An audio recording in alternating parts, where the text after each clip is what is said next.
Hello, Chris Menard here. Really easy Microsoft Forms video. Someone asked me a very specific question, and that is, after I create my form and I get my responses, how can I share the responses page? So here's where I put in my questions. Here are 27 responses. No one's name is listed, so I don't mind showing you this. Scroll through here. You can see this is the page that I want to share with someone else right here. So to share this, after you go to responses, come in here to more options for responses and just grab a summary link, copy it. After you copy it, I'm going to go into an incognito window or a private window just to show you what it looks like when you send this link to someone else.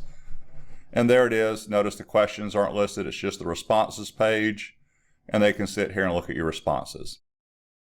If you decide you don't want to do that anymore, right here, just remove the link and it'll no longer work.